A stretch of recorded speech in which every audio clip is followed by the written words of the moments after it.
My name is Heidi Green. I am 32 years old, and the captain's uniform I'm wearing today isn't for a parade. It is for combat in a place I never expected to be. Family court. My father, the wealthy man sitting on the other side of the aisle in a shiny Italian suit, just turned to his young mistress and smirked when he saw my mother sitting curled up alone, without a lawyer. He thinks his money has finally crushed her. But that smile vanished the exact moment the heel of my military boot struck the hardwood floor with a sharp, steel-like clack. I stood at attention, looked the judge dead in the eye, and declared clearly, "Your Honor, I, Captain Heidi Green, will be representing her." My father calls me a useless tin soldier because I don't know how to make money like he does. But he forgot one thing. The Army taught me how to hunt down enemies, and the file I am gripping in my hand right now contains secrets he thought were buried forever. Please comment justice and subscribe to the channel if you believe that no hard-working mother deserves to be betrayed. Here's how I taught my father a lesson about honor.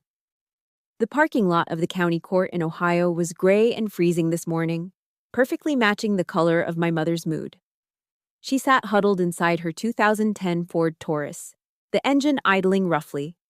Her thin hands were clasped together so tightly that her knuckles had turned completely white. Mom was wearing a brown wool coat that was fraying at the shoulders, a coat I remember her buying on clearance at Walmart 5 years ago. She stared out the foggy window, watching as a sleek black Porsche Cayenne pulled into the reserved spot across the lot. My father stepped out, looking like $1 million. "Heidi," Mom's voice trembled, barely a whisper. "He has an entire team of lawyers. He told me he would crush me into dust if I dared to ask for a division of assets. Maybe we should just go home, honey. I don't need the money. I just want peace. I just want to be left alone." I reached over and took her freezing hand in mine. Her skin felt rough against my palm, covered in calluses, the physical receipts of 30 years of hard labor she spent building my father's career. My chest tightened with a mix of sorrow and rage, but I knew I wasn't allowed to be weak right now. "We aren't going anywhere, Mom," I said softly but firmly. We walked into the courthouse lobby. The smell hit me instantly, that specific mix of old oak wood, floor wax, and stale coffee that fills every government building in the Midwest. Across the hallway, my father, Robert Bob Green, was standing there, laughing loudly. He was wearing a custom-tailored Armani suit that probably cost more than my mother's car. Next to him was Tiffany. She's only 26, just a few years older than me. She was glued to her iPhone, scrolling through Instagram and chewing gum with her mouth open, looking bored. She represented everything my mother wasn't: flashy, expensive, and hollow. When Bob saw us approaching, the laughter died in his throat. The smile was replaced by that familiar, arrogant sneer. He didn't look at me. He looked straight at Mom with the eyes of a predator spotting a wounded animal. He raised his voice intentionally, making sure his entourage and everyone in the lobby could hear. "Well, look at that. Who did Martha bring along? Does her little tin soldier plan to use a plastic gun to scare the judge?" His lawyer and Tiffany burst into laughter. The sound echoed off the high ceilings like sharp knives, designed to stab right into my mother's self-esteem. Mom shrank into her coat, trying to disappear. I kept my face frozen, a stone mask. It's a skill I didn't learn in law school. I learned it through thousands of hours of interrogation training. You never let the enemy see you bleed. I guided Mom to the defendant's table and helped her sit down. My father walked past us to get to the plaintiff's side. The smell of his expensive cologne was so overpowering it was nauseating. He paused right behind my chair and leaned down, his lips close to my ear. He whispered, his voice dripping with condescension. "Heidi, wake up. This is the real world, not your little army barracks. In here, money talks. Honor? That's just garbage for losers. You'd better tell your mother to sign the waiver and get lost. If she's good, I might toss her a few bucks to survive the winter." He pulled back with a smug grin and sat down. Beside me, Mom's head was bowed low. Tears began to drop silently onto her battered handbag. The anger rose in my throat, hot and burning like acid. He wasn't just betraying her, He was actively trying to strip away the last shred of her dignity. He wanted her broken. "All rise!" The bailiff's voice boomed through the room. Judge Harrison entered. He was an older man, stern, with silver hair and a no-nonsense attitude. He took the bench, adjusted his glasses, and opened the case file. He frowned, looking down at the paperwork. "Defendant Martha Green," the judge said, looking over his spectacles. "I do not see a record of legal representation in your file. Do you intend to represent yourself today?" From the other table, I heard a stifled giggle. My father and Tiffany were leaning in, eager to watch the show. They were waiting for the moment my mother would stutter, collapse, and surrender. But that moment never came. I stood up. I didn't just stand. I snapped to attention. My military-issue dress shoes struck the heels together, creating a singular, sharp clack that cut through the murmuring of the courtroom. The sound was distinct, disciplined, and dangerous. I adjusted the rack of ribbons and medals on the left side of my chest. I stood with a posture that was forged in boot camp and refined in war zones. I looked straight into Judge Harrison's eyes, projecting my voice with the commanding authority of a commanding officer. "Your Honor," my voice rang out, clear and steady. "I, Captain Heidi Green, of the United States Army Judge Advocate General's Corps, will be representing her." The silence that followed was absolute. You could hear a pin drop. I glanced to my left. The smile on my father's face had completely vanished. For the first time all morning, the predator looked unsure. He thought he was fighting a helpless old woman. He had no idea he had just declared war on the United States Army. As Judge Harrison quietly reviewed the power of attorney documents I had just slapped onto his bench, the courtroom fell into a heavy, suspended silence. I didn't look at the judge. I didn't look at my father. My eyes were locked on the table in front of us, specifically on my mother's hands. They were resting on the polished oak surface, shaking uncontrollably. Those hands were rough, the skin paper-thin and spotted with age, the knuckles swollen from arthritis. They were the hands of a woman who had worked herself to the bone. Looking at them, the smell of floor wax and old wood in the courtroom seemed to fade away. Suddenly, I was transported back in time. I was back in our cramped, humid kitchen in the mid-90s. The air was thick, smelling of onions and stale fryer grease. That was the smell of my childhood. Back then, my father had just started Green Construction. He was nothing more than a guy with a pickup truck and a dream, drowning in debt. To keep the lights on, Mom worked double shifts at the local Denny's diner. She was on her feet for 12 hours a day, serving pancakes and refilling coffee for truckers, only to come home with her ankles swollen to the size of softballs. I remember the dinners from those days vividly. It was almost always the same thing: Kraft mac and cheese, the cheap kind from the blue box that cost 99 cents. Mom would stand at the stove, still in her stained polyester waitress uniform, scraping the bottom of the pot. She always served my father first, a heaping pile of pasta. Then she served me. When she finally sat down, her plate contained nothing but the burnt, crunchy scraps that had stuck to the metal pan. "I'm full, sweetie," she would say with a tired, gentle smile when she caught me staring at her meager portion. "I ate a big lunch at the diner. Your father needs the energy. He's building something big for us." She was lying. I knew it even then. She wasn't full. She was starving. She was feeding his ambition with her own sustenance. She was pouring her life force into him, believing that they were a team, that his success would eventually be her success. But as the years went by, the success did come, and everything changed. Green Construction started landing lucrative subcontracts. The rusty pickup truck was traded in for a brand new showroom model. The bills disappeared, replaced by a surplus of cash. But instead of relief, a new kind of tension entered our home. Dad started traveling more.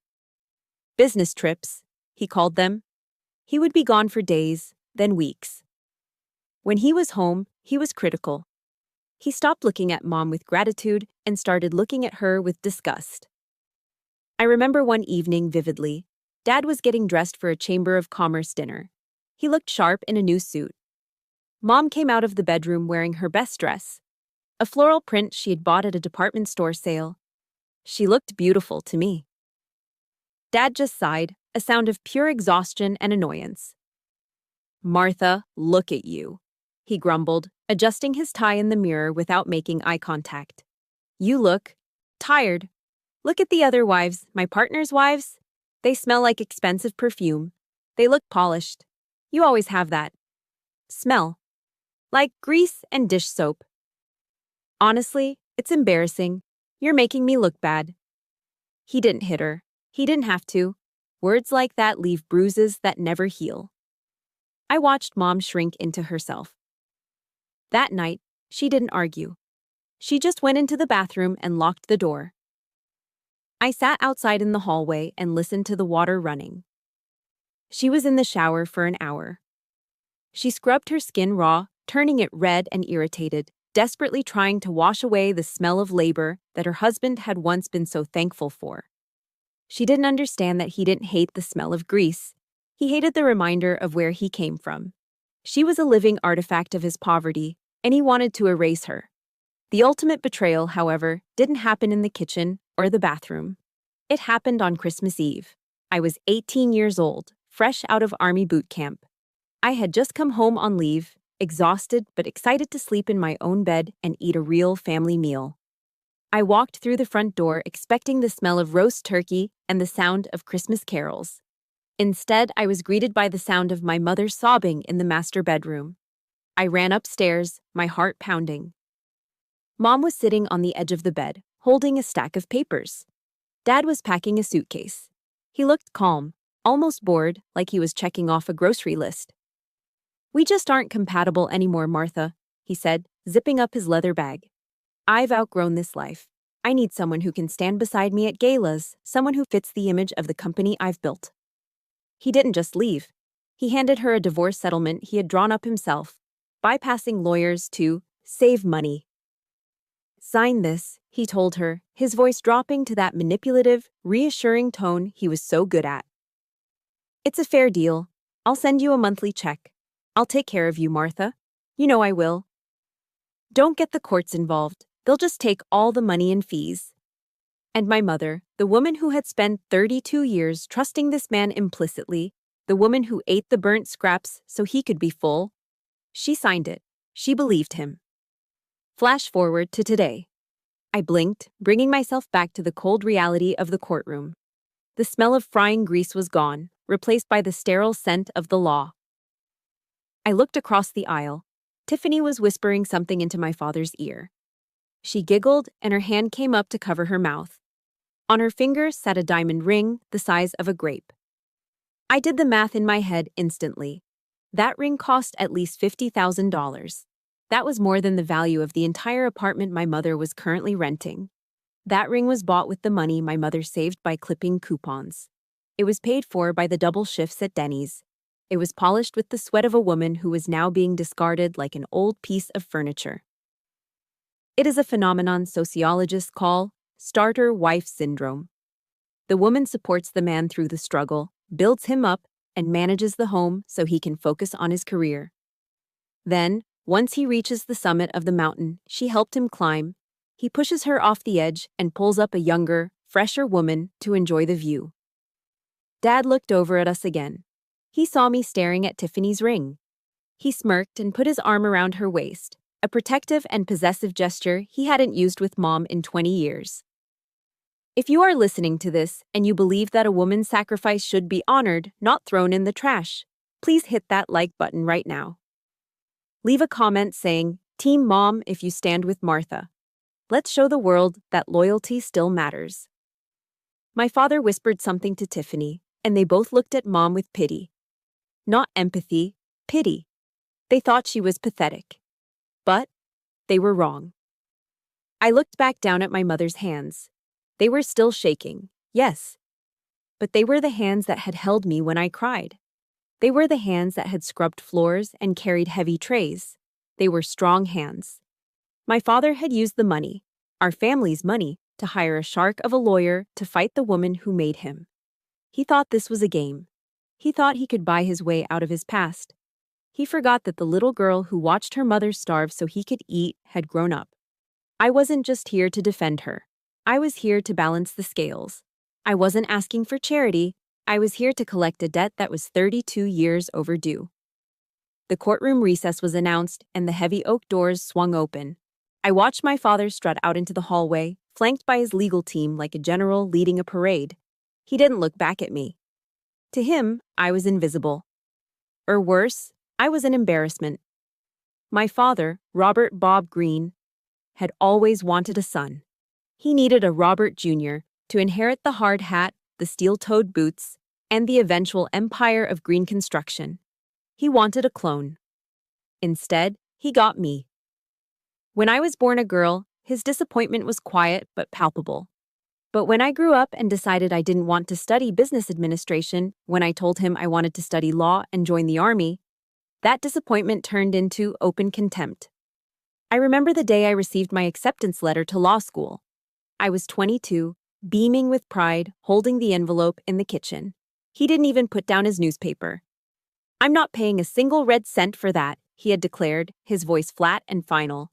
"Lawyers are parasites, Heidi, and the army? That's for people who aren't smart enough to make it in the real business world. You want to be a little tin soldier? Fine, go play dress up. But you're on your own. Don't come crawling back to me when you realize you can't pay the rent." So, I didn't. I joined the ROTC program to pay for my education. While the children of his wealthy business partners, the smart ones, were driving BMWs bought with daddy's money and partying at fraternities, I was up at 4 a.m. I was low-crawling through freezing mud pits in the pouring rain. I was eating MREs that tasted like cardboard while they were dining on sushi. I pushed my body until my muscles screamed. I studied until my eyes blurred. I never asked him for a dime. Not for books, not for rent, not for food. I thought that maybe, just maybe, if I succeeded on my own terms, he would respect me. I was wrong. Every time I came home in my uniform, expecting a nod of approval, I only saw a sneer. He looked at the flag patch on my shoulder and saw a minimum wage worker. He looked at my combat boots and saw failure. I walked out into the courthouse hallway, shaking off the memory. The air conditioning was humming loudly, mixing with the low murmur of lawyers negotiating deals in corners. I walked over to the vending machine in the alcove. I fished out a few quarters and pressed the button for black coffee. The machine whirred and spat out a paper cup filled with dark, bitter liquid. I took a sip.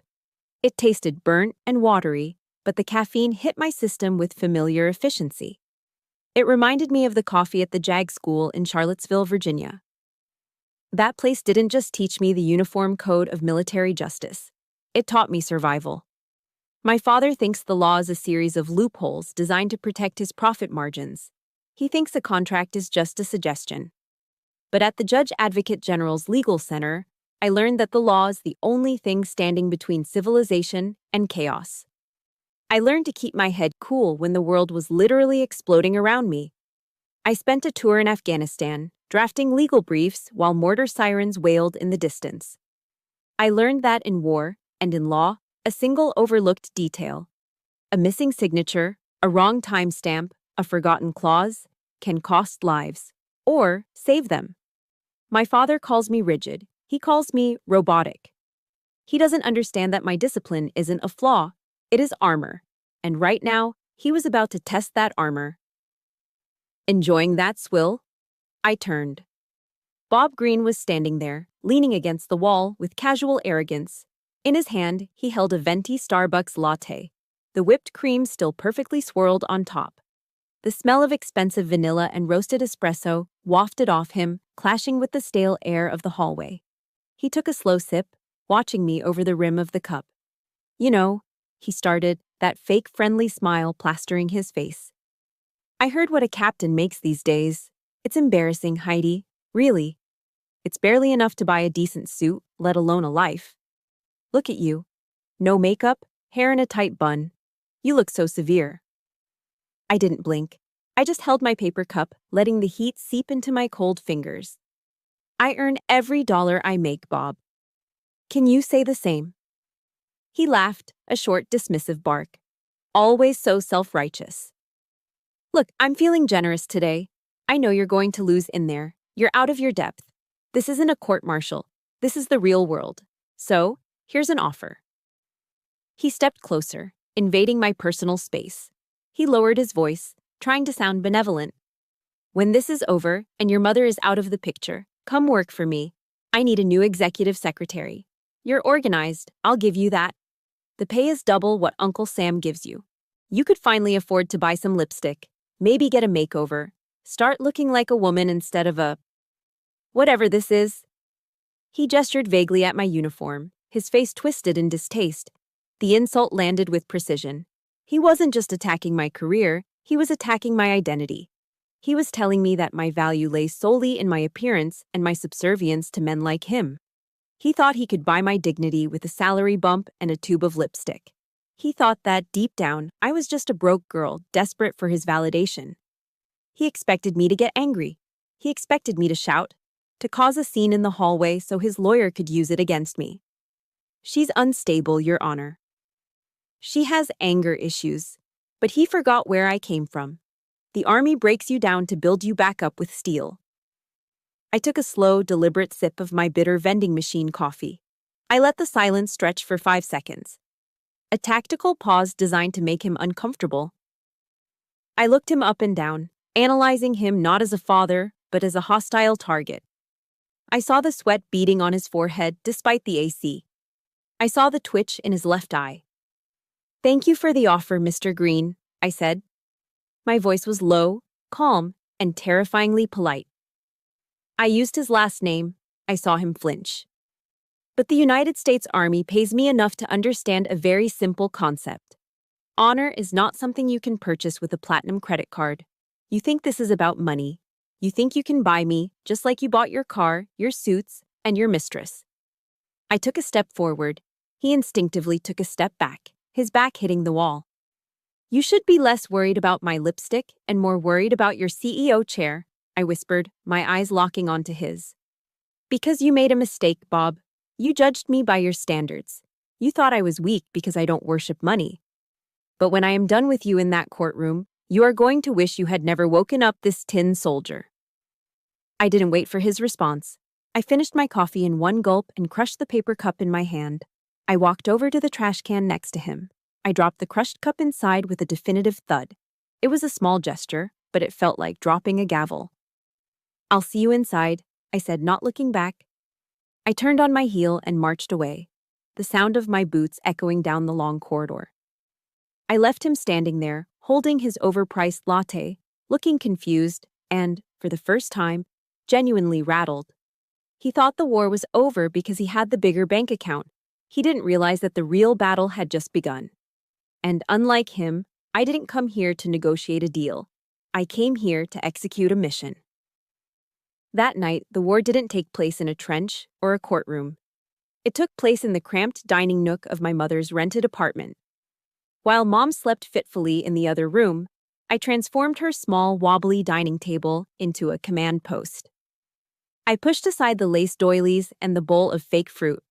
In their place, I laid out my laptop, a stack of highlighters, and 3 cardboard boxes of garbage that Mom had managed to save from the house before she was kicked out. My father had laughed at these boxes. He told his lawyers they were just old receipts, expired warranties, and junk mail. He thought they were trash. But in the intelligence community, we have a saying: one man's trash is another man's conviction.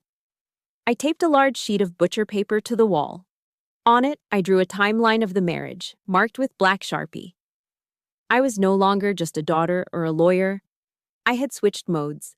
I was an intelligence officer conducting a forensic audit. The room was silent except for the humming of the refrigerator and the scratching of my pen. I didn't read the documents like a civilian. I wasn't looking for the story. I was scanning for anomalies. I was looking for the break in the pattern.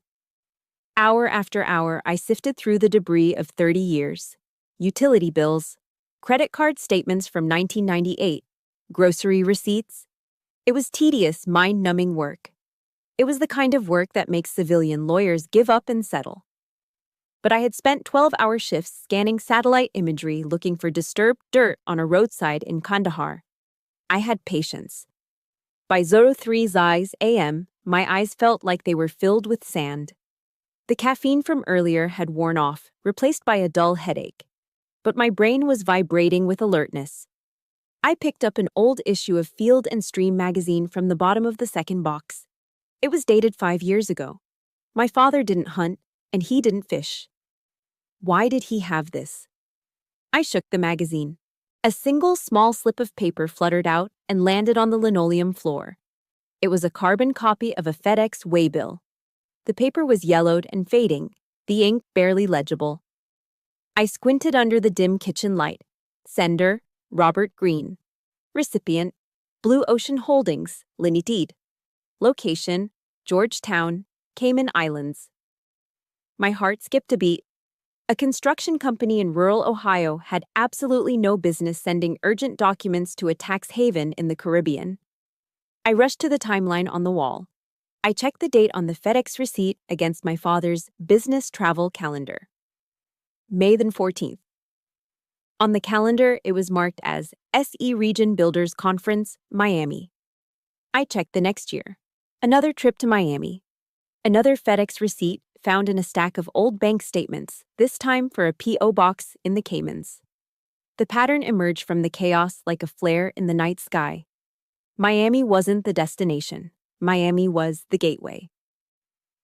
He was flying to Florida ostensibly for work, but he was using it as a jump-off point to move assets offshore. He was funneling money out of the country right under Mom's nose. I didn't sleep. As the sun began to rise, painting the sky a bruised purple, I opened my laptop. This was where being a federal officer gave me an advantage that Bob's expensive strip mall lawyers didn't anticipate. They were playing by local civil court rules. I was playing by federal rules. I drafted a federal subpoena. I didn't target the Cayman accounts directly. That would take months of international treaties and red tape. Instead, I targeted the intermediary bank in Miami that was listed on the wire transfer codes I found on the back of the FedEx slip. My father's lawyers were lazy. They were arrogant. They assumed my mother was just a country bumpkin who wouldn't know the difference between a 401k and a routing number. They hadn't scrubbed the metadata. They hadn't shredded the paper trail because they didn't respect their opponent. I attached my credentials to the digital subpoena. Captain, JAG Corps. This wasn't a request. It was a demand backed by the full weight of the United States government. When I clicked send, I felt a physical jolt of electricity run down my spine. It wasn't just satisfaction. It was the distinct, cold thrill of locking a target into a weapon system. This wasn't a warning shot. This was the coordinates for a precision airstrike. I waited. 2 days later, the encrypted file arrived in my inbox. I sat at the same kitchen table, Mom sitting across from me drinking herbal tea. She looked frail, her eyes swollen from crying. "Did you find anything, Heidi?" she asked softly. "Maybe we should just take the settlement offer. He said he'd give me $20,000. "Don't take the settlement, Mom," I said, my eyes glued to the screen. The PDF opened. As I scrolled through the transaction history, the blood drained from my face. It was worse than I thought. It wasn't just greed. It was cruelty. First, there was the tax evasion. That was expected. Millions of dollars funneled into shell companies registered to Tiffany Miller, his mistress. He was stripping the company of its assets so that on paper, Green Construction looked broke. Then, there was the 401k. The retirement fund that Mom and Dad had contributed to for 30 years, the money meant for their old age, had been drained. He had forged her signature on a withdrawal form 3 years ago, claiming financial hardship, and moved the cash into a private trust. But the final document, that was the one that made me physically nauseous. I found a credit report. Not my father's, my mother's. In the United States, your FICO score is your lifeline. Without a good credit score, you cannot rent an apartment, you cannot buy a car, you cannot get a loan. You are paralyzed. My father had used my mother's social security number, without her knowledge, to open 5 distinct high-interest credit cards. He had maxed them out on gambling debts and luxury gifts for Tiffany. And then, he stopped paying. He had deliberately defaulted on debt in her name. My mother's credit score was in the low 400s. It was destroyed. He hadn't just stolen the money. He had salted the earth. He had engineered a situation where, Even if Mom left him, she would be financial poison. No landlord would rent to her. No bank would touch her. He wanted to make sure that she had no choice but to crawl back to him or live on the street. This was financial domestic violence. It was calculated, systematic, and evil. I looked up from the screen. Mom was watching me, fear trembling in her lip. "Is it bad?" she whispered. I closed the laptop slowly. My hands were shaking, not from fear, but from a rage so cold it felt like ice in my veins. I looked at the knuckles of my hand, white from gripping the edge of the table. "It's not bad, Mom," I said, my voice eerily calm. "It's criminal." I stood up and walked to the window. Outside, people were going about their day, mowing lawns and walking dogs, completely unaware of the monster living in the big house on the hill. Bob Green wanted to play dirty? He wanted to use paper and ink to destroy a life? Fine. He wants a war, I said to the reflection in the glass. I'm going to give him total annihilation. I picked up my phone. I dialed the number for the lawyer representing my father. "This is Captain Green," I said when the receptionist answered. "Tell your client we accept his invitation for lunch tomorrow, and tell him to bring his checkbook. We have some numbers to discuss." I hung up before she could answer. The investigation phase was over. The execution phase was about to begin. The invitation came via email from my father's lawyer at 9 a.m. the next morning. It was labeled Settlement Conference, but the venue wasn't a law office. It was the Capitol Grill. For those who don't know, the Capitol Grill is where the city's power players go to eat. It's a place of mahogany paneling, white tablecloths, and dry-aged steaks that cost more than my mother's weekly grocery budget. "I don't want to go, Heidi," Mom said, her hands trembling as she clutched her purse. "I don't fit in there. Look at my shoes. They're scuffed." "We aren't going there to eat, Mom," I told her, my voice steel. "We are going there so you can see exactly who he has become. We need to look the devil in the eye one last time." When we walked into the restaurant, the air was thick with the smell of rich leather, expensive red wine, and seared beef. It was the scent of money. The hostess looked at my mother's worn wool coat with a flicker of judgment before leading us to a private booth in the back. My father and Tiffany were already seated. They looked like royalty holding court. A bottle of Silver Oak Cabernet Sauvignon, retail price about $200, sat open on the table, already half empty. Tiffany was wearing a low-cut dress that was far too revealing for a lunch meeting, her neck dripping in gold jewelry. She was laughing loudly at something my father said, her hand resting possessively on his forearm. The moment we arrived at the table, the laughter stopped. My father didn't stand up. He didn't offer a greeting. He didn't even gesture for us to sit. He just jerked his chin toward the empty chairs opposite him, as if he were granting permission to beggars to rest their legs. "Sit," he grunted. I pulled out a chair for Mom. She sat down, keeping her coat on, looking small and terrified against the plush leather booth. My father was in the middle of eating bone-in ribeye. He picked up his steak knife and sawed into the meat. It was cooked rare. I watched the red juice pool on the white porcelain plate, mixing with the dark steak sauce. "Let's cut the crap and get straight to the point," Bob said, shoving a piece of meat into his mouth. He chewed slowly, staring at Mom with open contempt. "I don't have time to play games in court with your little toy soldier daughter. I have a business to run, so here is the final offer." He reached into the breast pocket of his suit jacket and pulled out a personal check. He didn't hand it to Mom. He slapped it onto the table and slid it across the tablecloth with his finger like he was tipping a waitress. I looked at the number.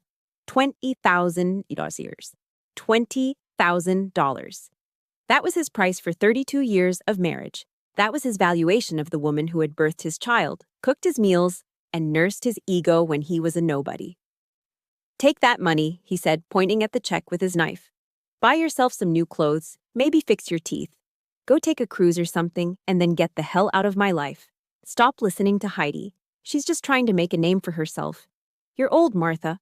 Don't try to fight for things you didn't earn. You should be grateful I'm giving you anything at all." My blood ran cold. The Rolex Submariner on his wrist cost more than the check lying on the table. Mom stared at the piece of paper. Her lips parted, but no sound came out. She looked like she had been slapped. Then Tiffany decided to speak. She swirled her wine glass, looking at the crimson liquid, a bored expression on her heavily made-up face. "Honestly, Martha," she drawled, her voice high and grating, "you should really just take it. Bob is being way too generous. I mean, look at you. You're tired. You're past your prime." She took a sip of wine, her eyes flashing with malice. "You haven't contributed a dime to his success in years. You've just been living off him like a parasite, a leech. What do you even need more money for? At your age, are you saving up for a coffin? Because frankly, that check is enough to bury you comfortably." The table went silent. Even the ambient noise of the restaurant seemed to drop away. Did she just ask my mother if she was saving for a coffin? Bob chuckled. It was a low, nasty sound. He found it funny. He was smiling at his mistress, proud of her cruelty. That was the breaking point. Mom let out a sob, a ragged, choked sound of pure humiliation. She covered her face with her hands, her shoulders shaking violently. I didn't think. I reacted. I stood up so fast my heavy oak chair toppled backward and crashed onto the floor with a deafening boom. Every head in the restaurant turned toward us. I grabbed the glass of ice water sitting in front of me. In one fluid motion, I threw the contents straight into Tiffany's face. The water splashed across her expensive blowout, soaking her dress. The ice cubes hit her chest. Her mascara instantly began to run, turning her face into a smeared, black mess. She shrieked, jumping up and knocking over the $200 bottle of wine. "You crazy bitch!" she screamed. "Shut your mouth!" I roared. My voice wasn't the voice of a lawyer. It was the voice of a captain on a drill field. It commanded absolute silence.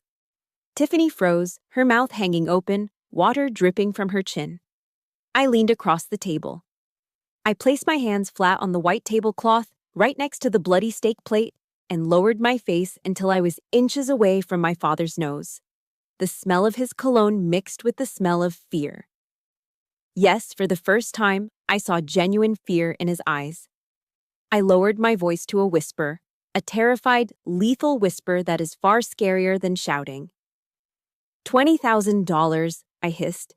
You think my mother is that cheap?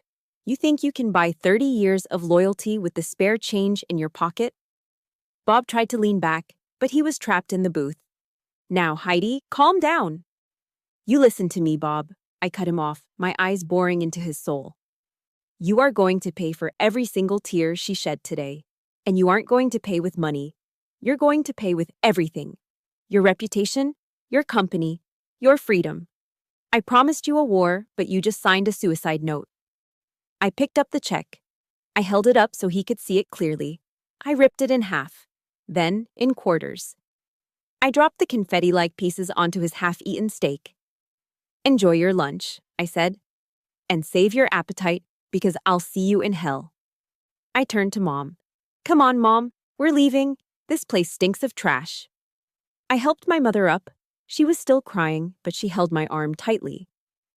We walked out of the Capitol Grill with our heads held high, leaving Tiffany screaming at the waitstaff for a towel and my father sitting in stunned silence, staring at the torn pieces of paper melting into his meat sauce. I felt a surge of adrenaline, a victorious rush.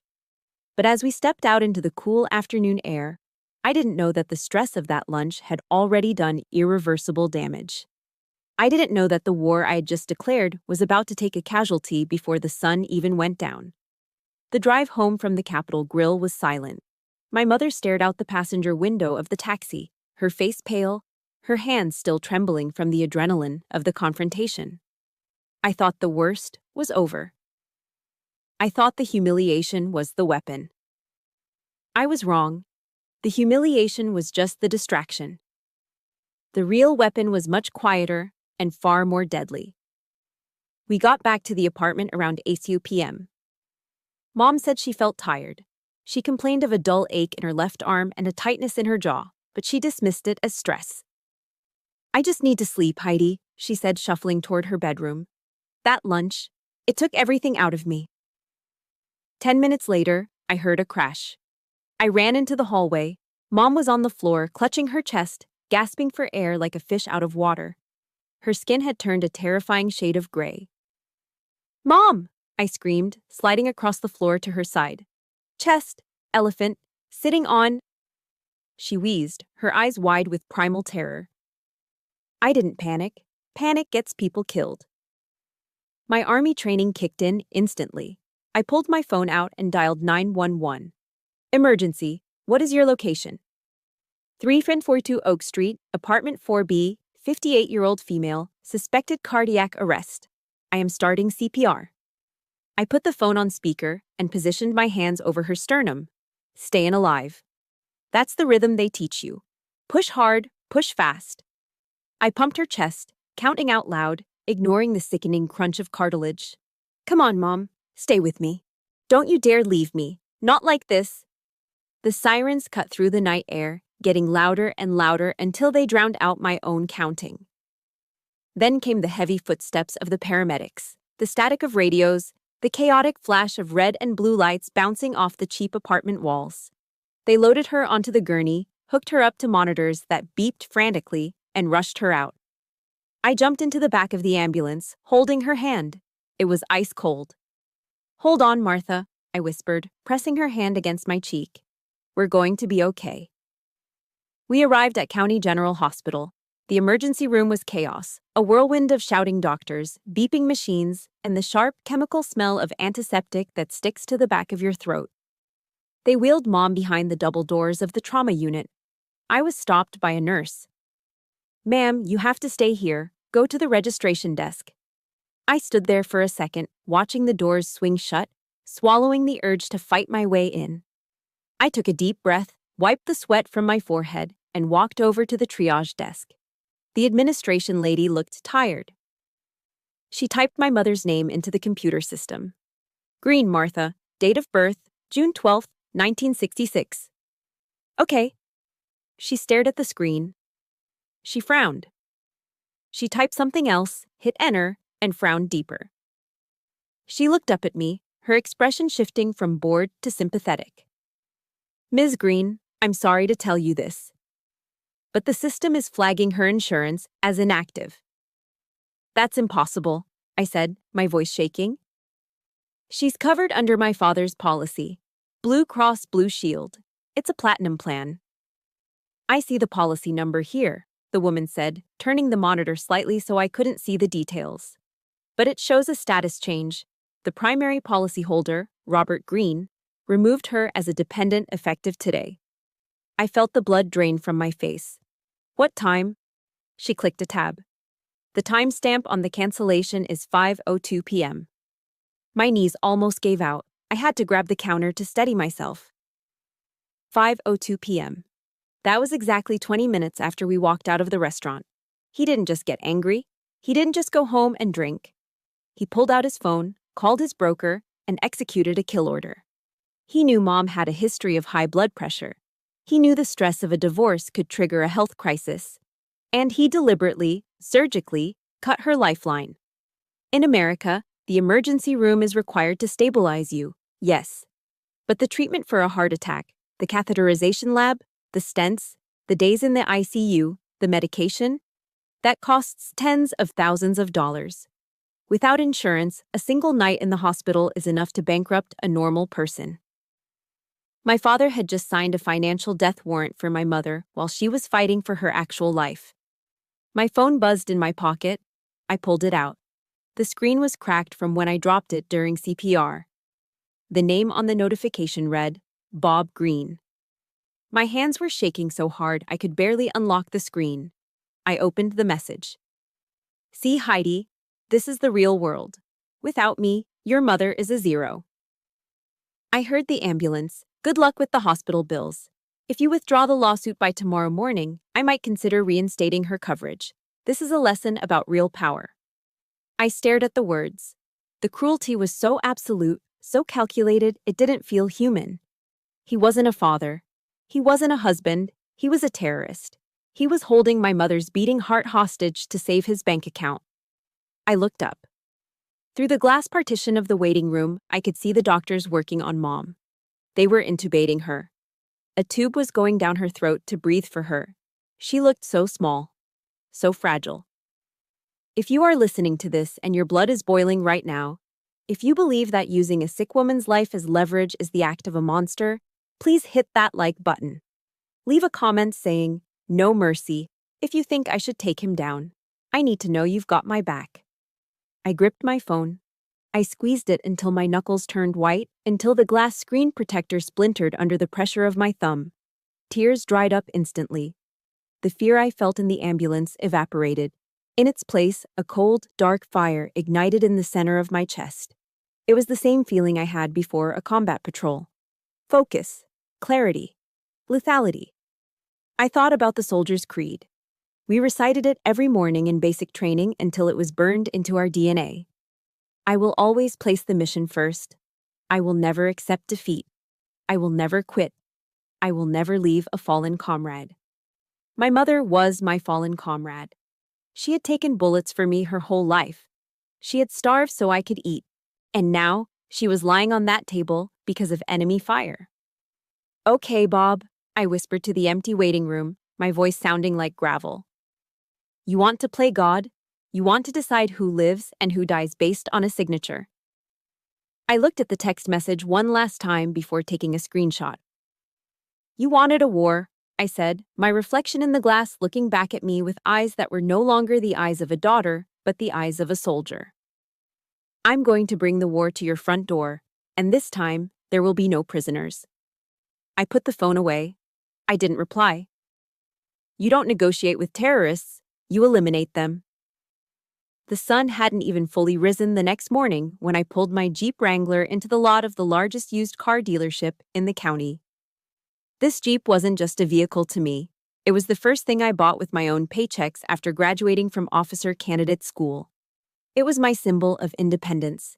It had mud on the tires from trails in 3 different states and a dent in the bumper from a fun weekend in the Appalachians. It was the one place I could go to escape the noise of the world.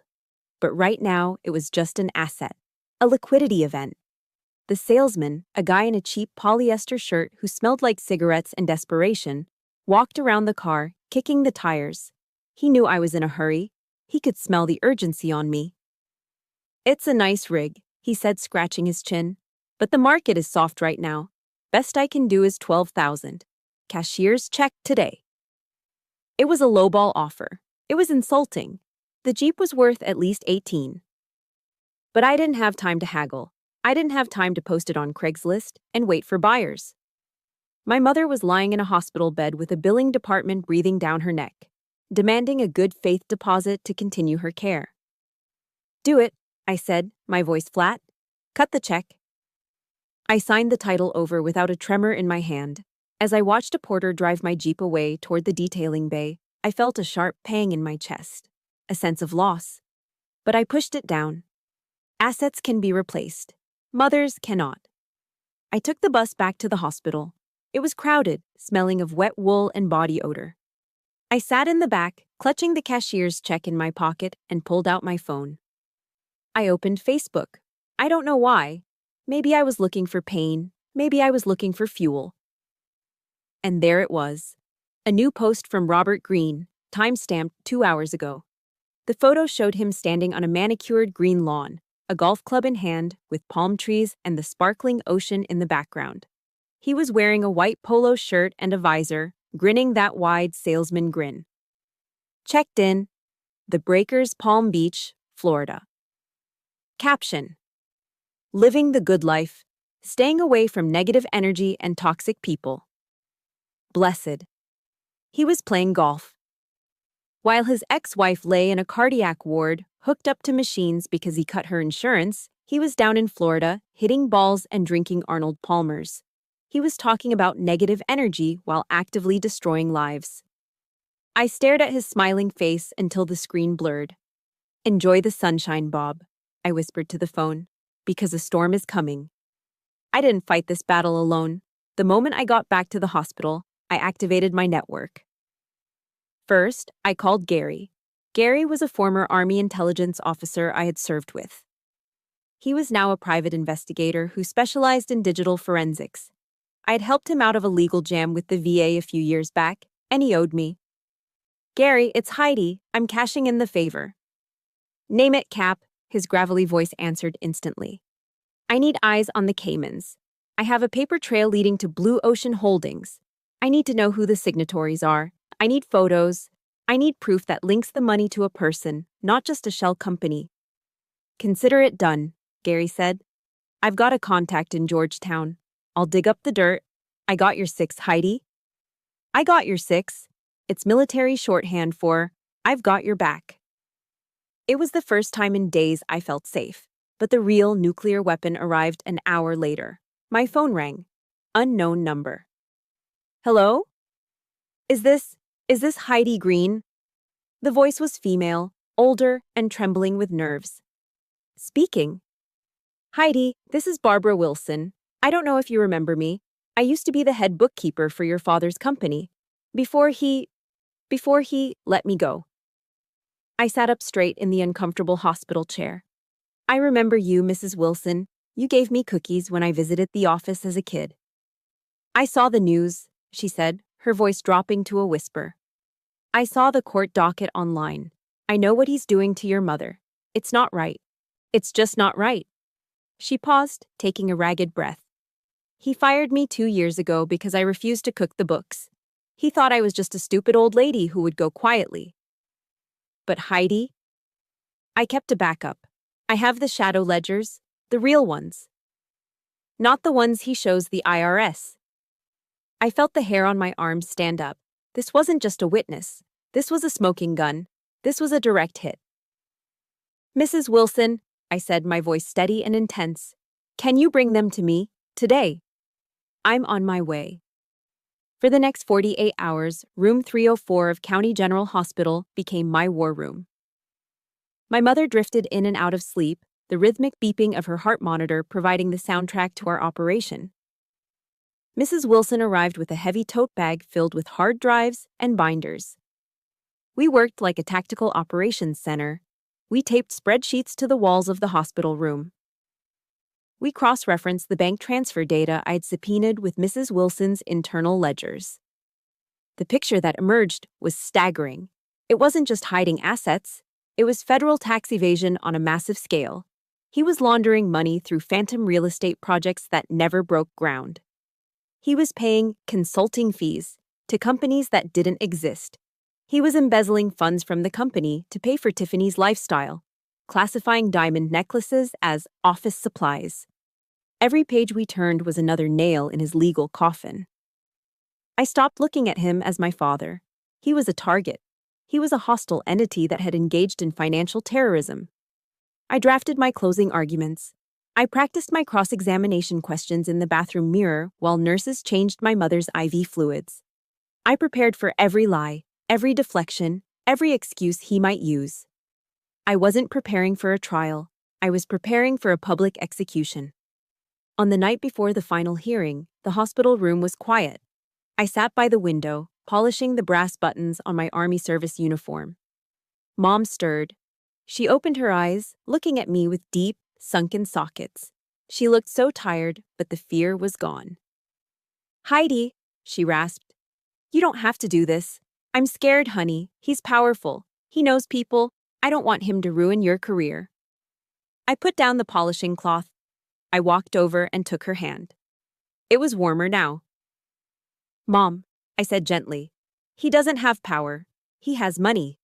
There is a difference. And tomorrow? Tomorrow, you aren't going to bow your head to him ever again. We are going to take back everything. Not just the money. We are taking back your honor. She squeezed my hand weakly and closed her eyes, trusting me. I stood up and went to the small closet in the corner of the room. I took out my Class A uniform, the dark blue jacket, the crisp white shirt, the gold stripes on the sleeves.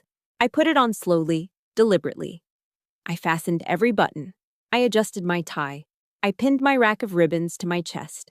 Medals earned for service, for excellence, for doing the hard things when no one was watching. I stepped in front of the full-length mirror on the back of the bathroom door. The woman looking back at me wasn't the useless tin soldier my father mocked.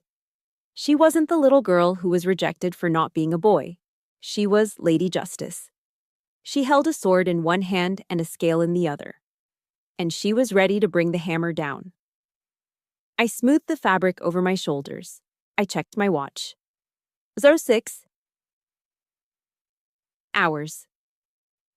Time to go hunting, I whispered to the reflection.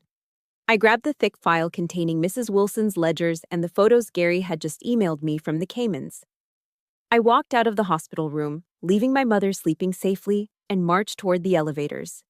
The click of my polished shoes on the linoleum floor sounded like the ticking of a clock. My father's time had just run out. Court is now in session, the Honorable Judge Harrison presiding. The bailiff's voice boomed, signaling the beginning of the end. I watched my father walk to the witness stand. He didn't walk like a man facing judgment.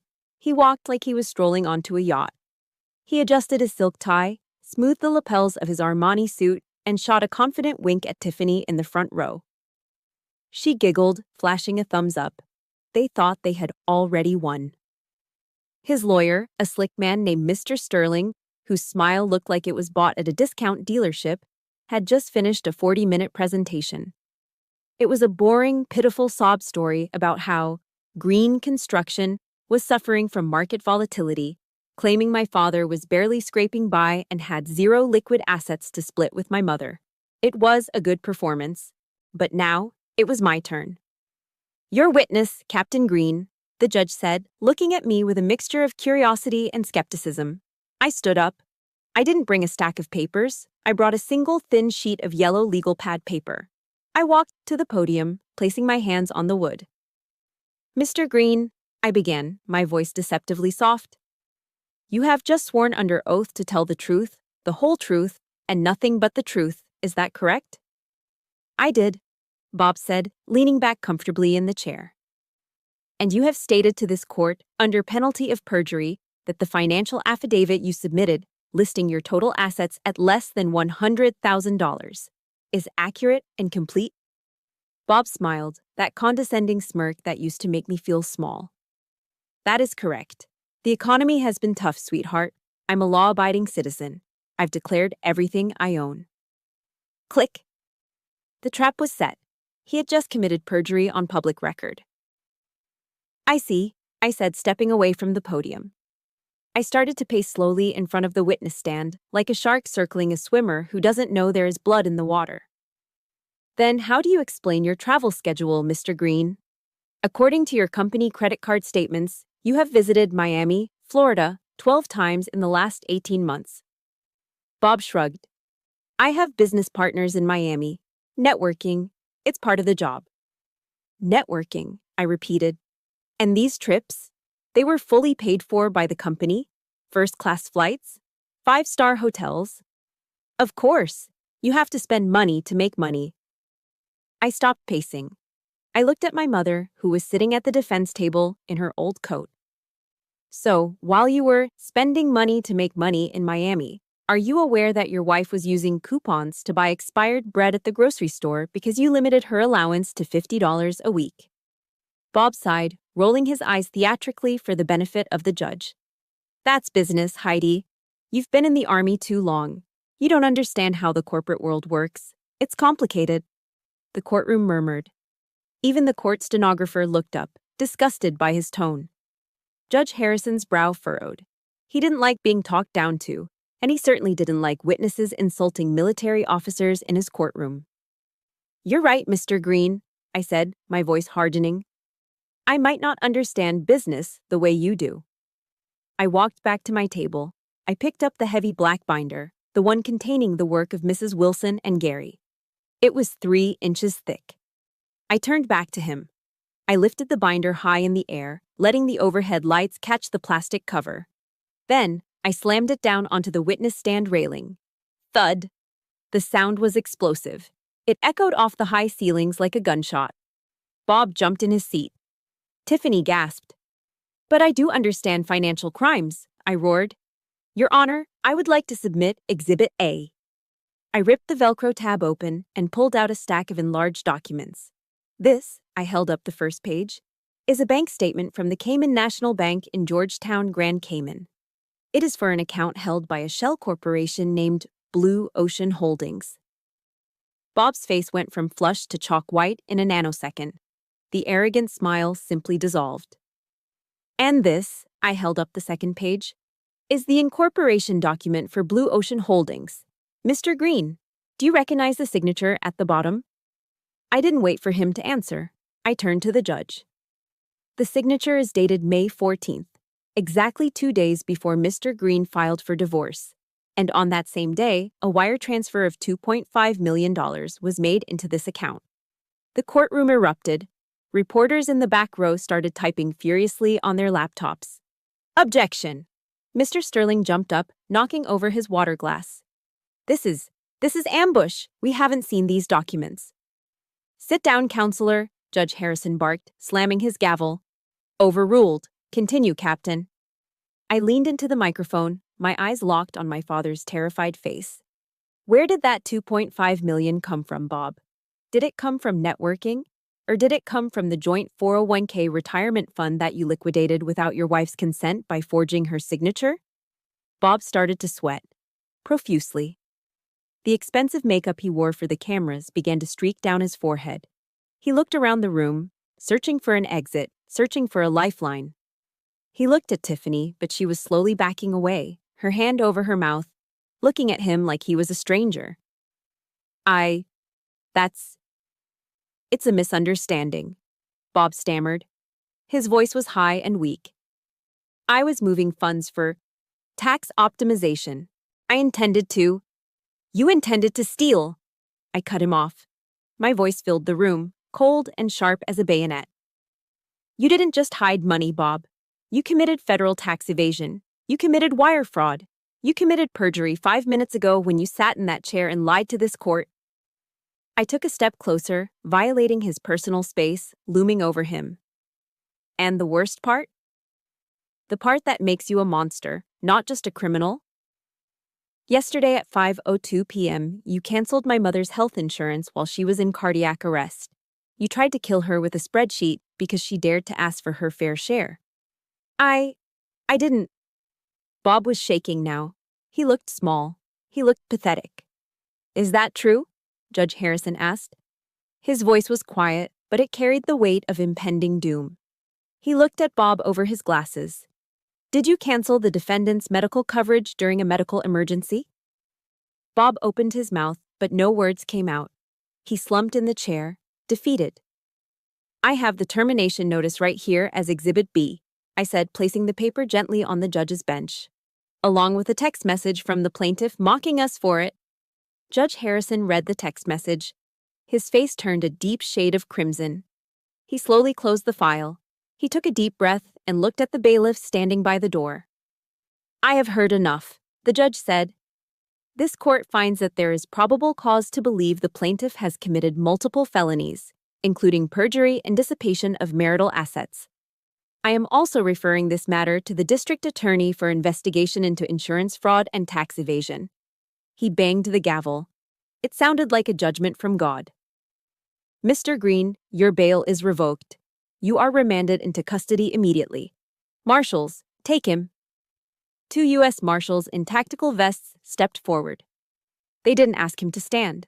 They grabbed him by the arms and hauled him up. Bob looked at me, his eyes wide with shock. Heidi, please, I'm your father. I stood at attention, my face a mask of stone. You're not my father, I said, my voice steady. You're the defendant. The marshal spun him around. He pulled Bob's arms behind his back. Click, click. The sound of the handcuffs ratchet-locking around his wrists was the most beautiful sound I had ever heard. It was the sound of the spell breaking. It was the sound of justice. No, you can't do this. I'm Robert Green. I built this town, he screamed as they dragged him toward the side door leading to the holding cells. I turned around to face the gallery. Tiffany was gone. She had bolted out the back door the moment the handcuffs came out. My mother was sitting there, tears streaming down her face, but she was smiling. I walked over to her. I didn't say a word. I just saluted her. The war was over. We had won. The moment the handcuffs clicked onto my father's wrists, the illusion of power that held his world together shattered instantly. And just like rats fleeing a sinking ship, the first one to jump overboard was the one who had claimed to love him the most. Tiffany didn't run to the rail to comfort him. She didn't cry out in anguish for her beloved fiancé. Instead, she spun around and grabbed Mr. Sterling, the expensive defense lawyer, by the lapels of his suit jacket. "What does asset forfeiture mean?" she shrieked, her voice shrill and panicked. "What about my allowance? What about the townhouse on 5th Street? The deed is in my name." Mr. Sterling peeled her hands off his suit, looking at her with undisguised annoyance. "Ms. Miller, please." The townhouse was purchased with funds that are now subject to a federal investigation. Everything is frozen. The house, the cars, the accounts. It's all gone until the audit is complete. The color drained from Tiffany's face. She looked at the lawyer, then turned her gaze to my father, who was currently being patted down by the U.S. Marshals. The realization hit her like a physical blow. The ATM had just been unplugged. The golden ticket had been canceled. She stomped over to where the marshals were holding Bob. She didn't look sad. She looked furious. "You useless old fool," she screamed, pointing a manicured finger in his face. "You told me you had it handled. You told me you were untouchable. You lied to me." "Tiffany, baby, please," Bob pleaded, his voice cracking. "I can fix this. I just need—" "You can't fix anything," she yelled. "I wasted 2 years of my prime on you. I gave up modeling gigs for this. For a broke felon?" She grabbed her left hand with her right. She yanked the massive diamond engagement ring off her finger. She didn't hand it to him. She threw it. The ring hit Bob square in the chest, bouncing off his Armani lapel and skittering across the wooden floor of the courtroom. "I hope you rot," she spat. Then, without a backward glance, she turned and ran. The sound of her high heels clicking frantically against the floorboards faded as she burst through the rear doors. Running away from the man she had promised to marry. Running away from the wreckage, desperate to find a new host before her own bills came due. My father watched the door swing shut. His shoulders slumped. The devastation on his face wasn't just about the arrest. It was the crushing realization that his entire life, his love, his status, his pride, had been nothing more than a transaction. I turned my attention to the person who actually mattered. "Come on, Mom," I said softly. I helped my mother stand up. She was crying, but these weren't the tears of humiliation she had shed at the restaurant yesterday. These were tears of release. The tension that had held her body rigid for decades was finally leaving her muscles. We stood there as the marshals began to lead my father out. They had to walk him right past our table to get to the holding cells. The procession slowed down as they neared us. Bob stopped. The marshal gave him a nudge to keep moving, but Bob planted his feet. He looked at Mom. Then, he looked at me. For the first time in my life, I didn't see the giant who built skyscrapers. I didn't see the tyrant who controlled the household with a checkbook. I saw a small graying man in a wrinkled suit, hands bound behind his back, terrified of what lay ahead. He looked old. "Heidi," he whispered. His voice was trembling. I didn't think you could do it. I didn't think you had it in you." I looked at him. I felt a strange emotion welling up in my chest. It wasn't hate. I had burned through all my hate in the last 48 hours. It was pity. I reached up and adjusted the brim of my service cap, ensuring it was perfectly straight. I looked him in the eye, not as a daughter seeking approval, but as an officer addressing a defeated adversary. "That was your mistake," I said calmly. "You underestimated the women of the Green family. You thought we were weak because we were kind. You forgot that kindness isn't a lack of spine." I can make this right," he stammered, desperation creeping in. "Heidi, tell them, I'm your dad." I shook my head slowly. "My father died a long time ago, the day he chose money over his family," I said. "You're just a defendant now. Goodbye, Robert." I used his first name. It severed the last thread connecting us. His eyes widened as the weight of that rejection landed. The marshal grabbed his arm. "Let's go, Mr. Green." They dragged him away. I watched until the heavy metal door clicked shut behind them, sealing him into the darkness he had created for himself. "Let's get out of here," I said to Mom. We walked down the long center aisle of the courtroom. I pushed open the double doors and we stepped out onto the front steps of the courthouse. The afternoon sun hit us instantly, warm and bright. The air smelled of rain on hot asphalt, the scent of a summer storm that had finally passed. Above us, the American flag on the courthouse pole snapped in the breeze, the red, white, and blue vibrant against the sky. Mom stopped. She closed her eyes and took a deep, shuddering breath. She filled her lungs completely, as if she were breathing for the first time in 32 years. "It's over," she whispered. "It's over, Mom," I said. She turned and hugged me. It wasn't a gentle hug, it was a desperate, bone-crushing embrace. She buried her face in the shoulder of my uniform and sobbed. "Thank you, Heidi. You saved my life. You really saved my life." I held her tight, staring out at the parking lot. I stroked her hair. "I've got you, Mom. I've always got you." We had won. Mom would get half of the true assets, the ones we uncovered. She would be secure, she would be safe. But as I stood there, I felt a hollow ache in the center of my chest. There is no joy in sending your own father to prison. There is no celebration in destroying your family tree, even if the roots are rotten. Justice had been served, but justice is a bitter medicine. It tastes like blood and regret. It was necessary, absolutely necessary. But it left a scar that I knew I would carry for the rest of my life. "Captain Green! Captain Green!" A voice called out from the bottom of the steps. It was Mr. Sterling, Bob's lawyer. He was jogging toward us, sweating, his tie loosened. "Wait up!" he panted. "Look, my client, he's willing to talk. Maybe we can cut a deal before the district attorney gets involved.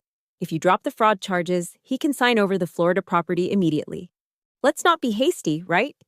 It's family." I let go of Mom and stepped in front of her. I looked down the stairs at the man who, just yesterday, had sat eating steak while my mother was humiliated. "Family?" I repeated, my voice ice cold. "Yesterday, you watched him throw a check at my mother like she was a beggar. You didn't talk about family then." "That was just strategy," Sterling stammered. "Save your strategy for criminal court, counselor," I said.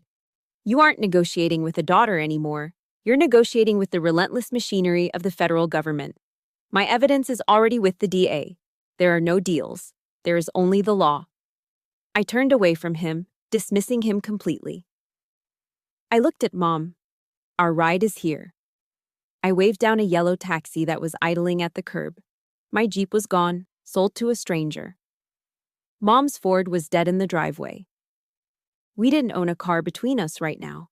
But as I opened the taxi door for her, I felt richer than I had ever felt in my life.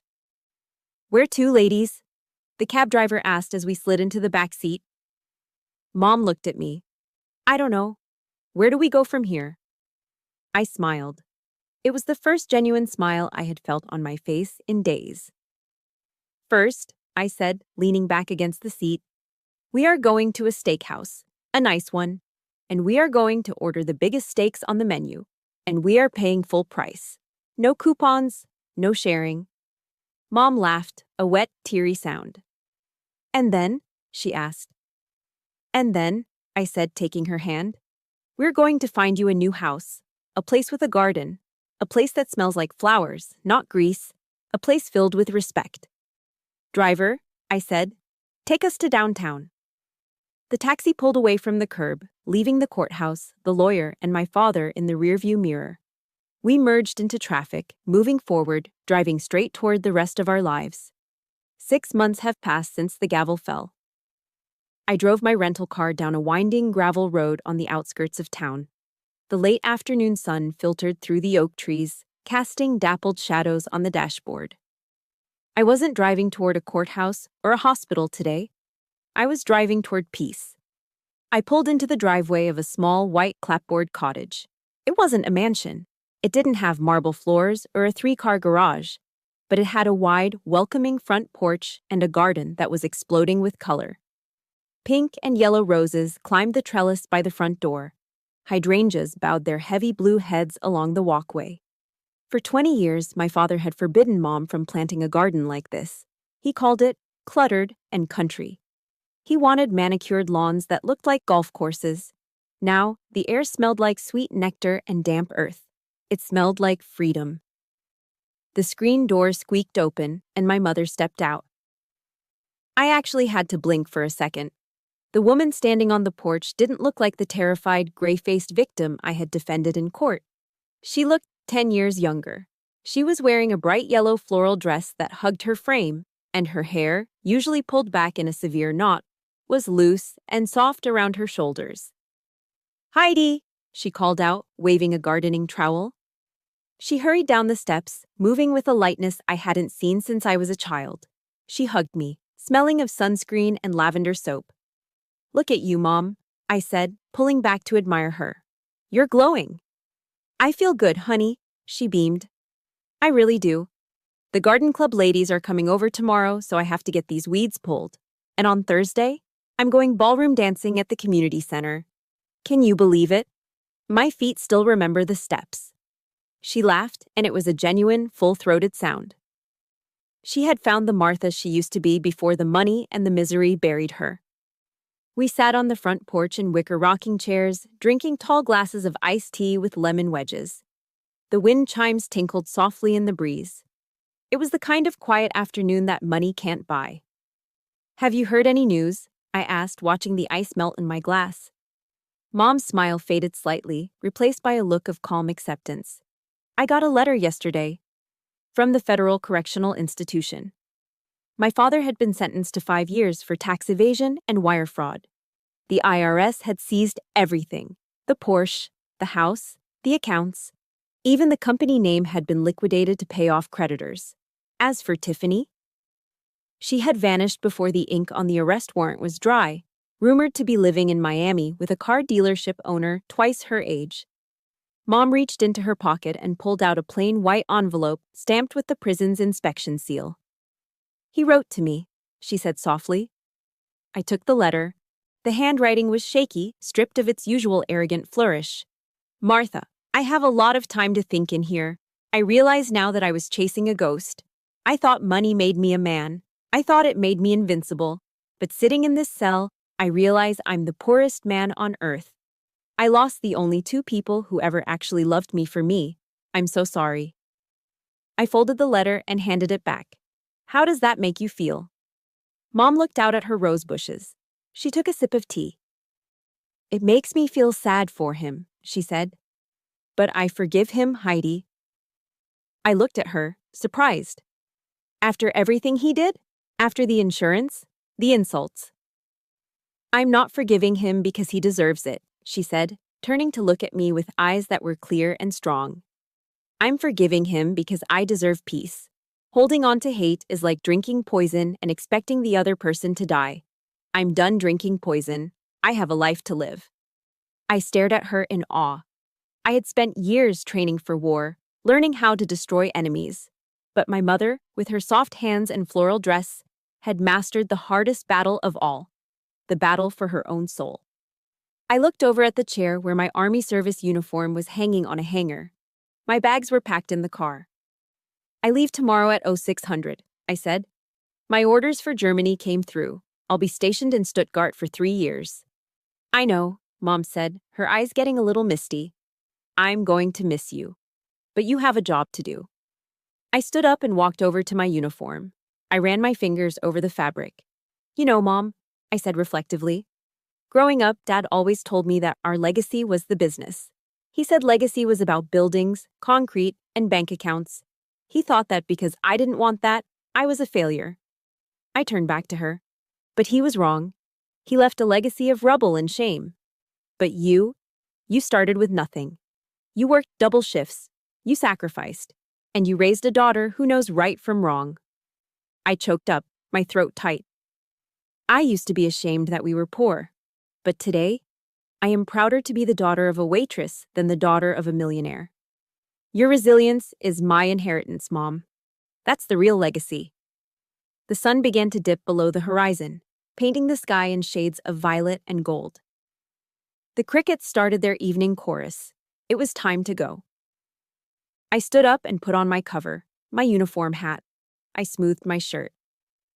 Mom stood up too. She looked small next to me, but her spirit filled the entire porch. You be safe over there, Heidi, she whispered, cupping my face in her hands. You make them respect you. I will, I promised. And you keep dancing. I walked down the steps to the gravel driveway. I opened the car door, but before I got in, I turned around. Mom was standing on the porch, framed by the climbing roses, bathed in the golden light of the setting sun. She wasn't a victim. She wasn't a starter wife. She was a survivor. She was the queen of her own castle. I stood tall. I brought my heels together.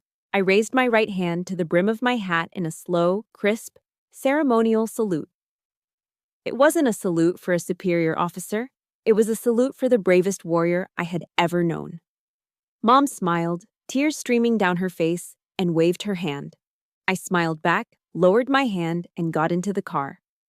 I started the engine and backed out of the driveway. As I drove away, watching her figure get smaller in the rearview mirror until she disappeared around the bend, I didn't feel heavy anymore. The war was over. The home front was secure. I turned the car onto the main road, heading toward the airport, toward Germany, toward the future. Mission accomplished. Looking back at this journey, I realized that my father's biggest mistake wasn't the fraud. It was his definition of wealth. He believed power came from controlling others and hoarding assets. But watching my mother bloom in her 60s taught me the real truth. True power is the courage to walk away from what hurts you, no matter how scary the unknown might seem. It is never too late to rewrite your story. You are not defined by the scars of your past or the balance in your bank account. You are defined by your resilience. If you are holding onto a painful past, let this be your sign. You are strong enough to let go and plant your own garden. Now, I want to hear from you. Have you ever had to stand up to a family member to protect your peace or defend a loved one? It is the hardest battle to fight, but sometimes it is the most necessary one. If you enjoyed watching Justice Be Served today, please hit that like button and subscribe to our channel. It truly helps us share more stories of truth and triumph. And do me a favor, leave a comment below saying, "New beginning," if you believe that the best revenge is simply living a happy, healthy life. Until next time, stay strong and take care of each other.